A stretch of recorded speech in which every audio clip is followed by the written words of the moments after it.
Alright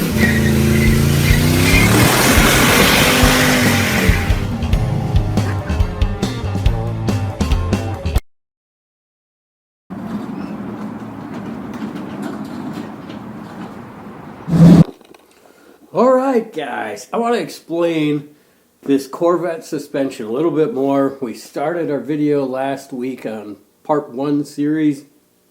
I'm going to dive into this a little bit deeper to show you the differences in the early C4 and then the late model C4. We're going to hang off on the C5 stuff for later on. We'll make that its own episode and stuff anyway, so it doesn't get more confusing than it already is.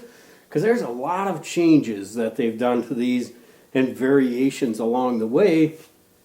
And pretty much I have all the variations, and I've seen this firsthand of how they started to make the change, and then finally the next generation made the full change and everything to it. So, but this is what's so awesome about these suspensions, is they are so modular and everything and so easily adapted. However, they do have a humongous downfall to them, as well does every other rack and pinion system out there. That's a factory type of suspension system, and I'll get to that in just a minute. But let's take you through some of the differences in the early model C4 as compared to the late model. The biggest thing that you're going to see is the widths are different, and don't look at the internet dimensions because every one of them that I found was wrong actually by quite a bit.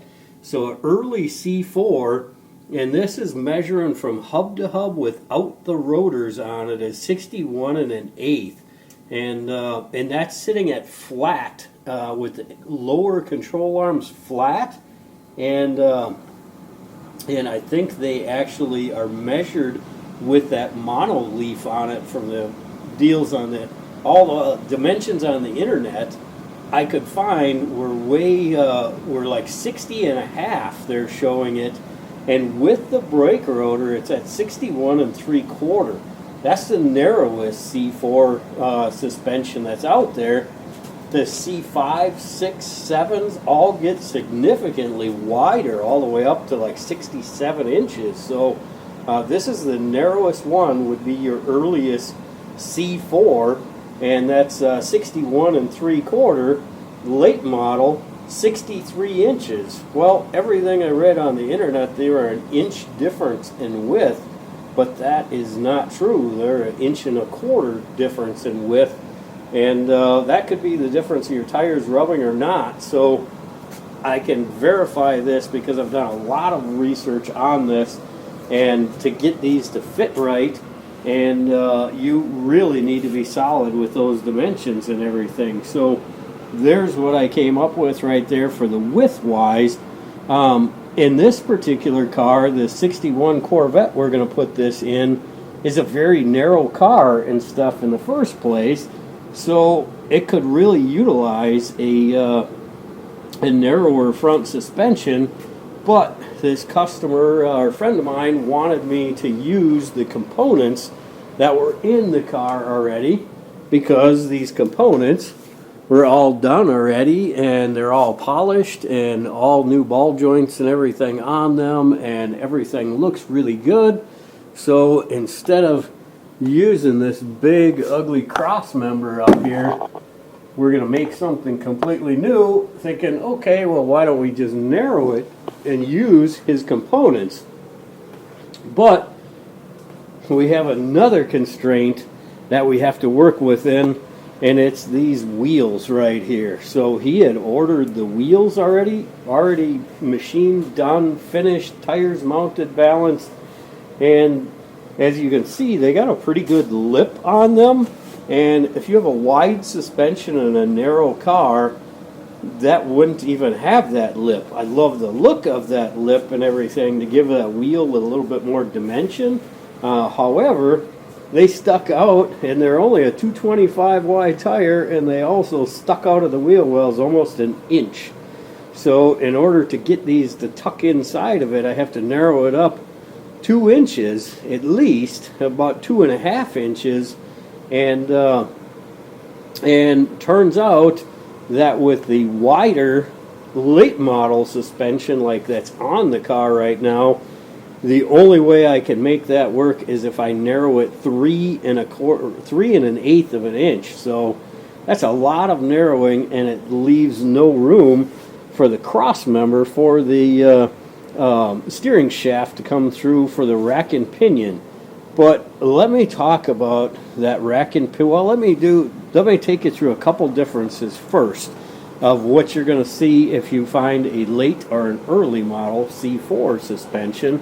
And in one of it, the easiest way to tell is to look to see if there's ABS sensors on the spindles, and that will instantly tell you whether it's early or a early C4s does not have an ABS sensor, period.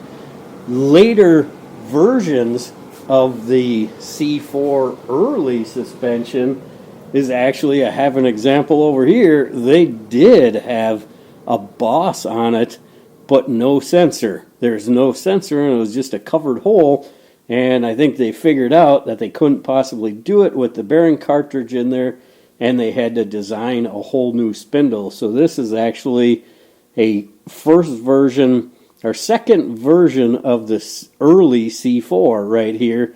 So it has a boss for the ABS sensors. Most of them don't. It's very rare to even find a setup like this on here.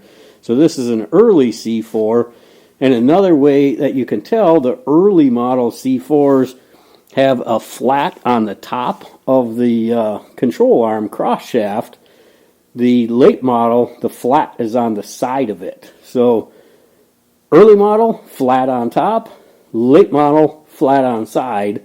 And then also the way that the springs are mounted. So this has got an adapter made for it right here that houses that coilover shock.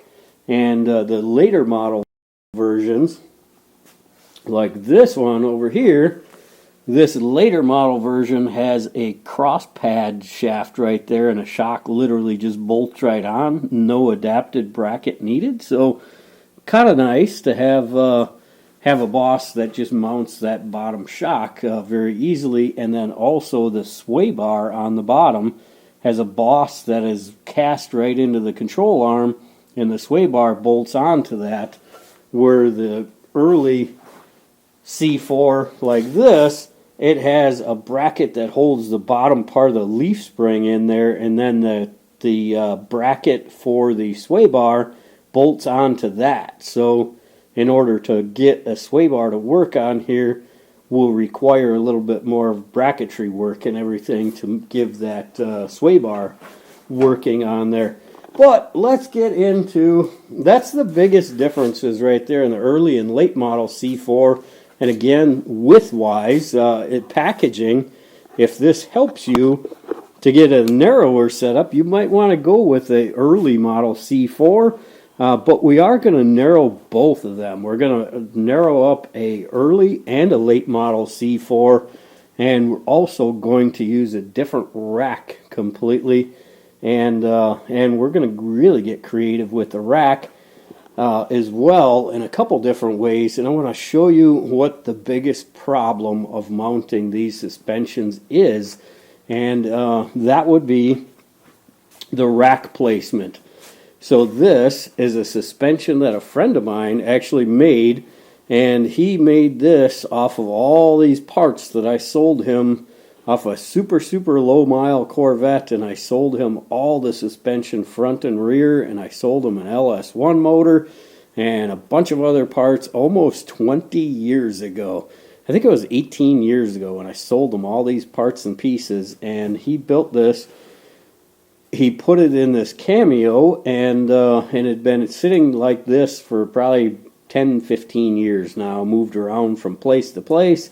And finally, I bought the Cameo from him with all this on it. But after looking at it really good and seeing the ride height and what I want to do with it, put the really big brake system on it and everything else, this is going to need some revamping in order for me to use that on the Cameo. So I thought, why don't we just hack it off of there bring it in here and show you guys a better example of what these things can look like when they have the coilovers mounted in them into a chassis and into a suspension system. Now you get rid of that big ugly cross member that just looks horrible, and a lot of people just bolt them right in like this, and they just put them in and weld them up in their car, which just so happens to be the way that this car was as well. So this has that same setup in it, and it's utilizing that big ugly cross member and everything. So, and not only that, this cross member is in there 3/4 of an inch crooked. So want to clean it all up and neaten it, but look at how high up the rack appears to be, and how much it is in the way, because in a Corvette, no problem, the motor sits behind the rack completely. So the front of the balancer would end up being right about here, and this is the back of the car now, so the balancer would sit right here. Plenty of room, no big deal, not an issue for that in a Corvette.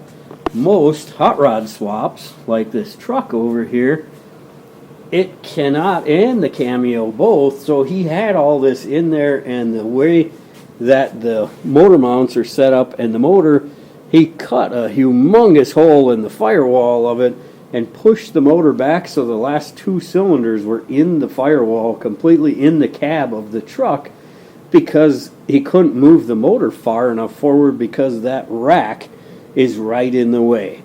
So I want to cut that rack off, and we're going to use a different rack completely because of the narrowing of it. We can't use the rack for one because of the pivot points that are in the rack are in a spot where it creates bump steer if you move them in any other spot. So if that pivot point on the rack is shorter, it's going to create bump steer. If it's longer or shorter, either one is going to create bump steer, because this pivot needs to be lined up in a calculation with this to make them all go on the same arc length, or I shouldn't say that because they're all on different arc lengths, but they are very much in needed conjunction with each other. So if you just put a narrower rack on it with narrower pivot points on it, you're going to have bump steer still, because that pivot point isn't out as far as it's supposed to be. So we're going to play with that, and we're also going to try to move that rack as far down as we can get it so we can gain access. And then also another big thing with these, also if you're going to run your motor over the top of the rack, is these Corvette racks. All of them have the power steering coming right into the very dead center top of it for the fitting. Well, there's another 1.5 inches right here. Your oil pan would be right here, and your oil pan would be above your rear cross member like 5 inches, 5, 6, 8 inches. So that brings your motor up so far in the motor bay, you have to start cutting your firewall, your tunnel, your drive shaft angle. All of that changes with this, and it's not to the benefit of keeping that motor and center of gravity down. So what are we going to do? We're going to start utilizing a few. I'm actually looking, and if anybody knows of any other center steer racks, I got another one up in the attic. Don't forget to like this video. Click like. Throw me a comment. Let me know what you think. Ring the bell for those notifications when we get a new video. We got lots more coming up, guys. A lot of cool stuff coming up. I hope you guys are enjoying the ride.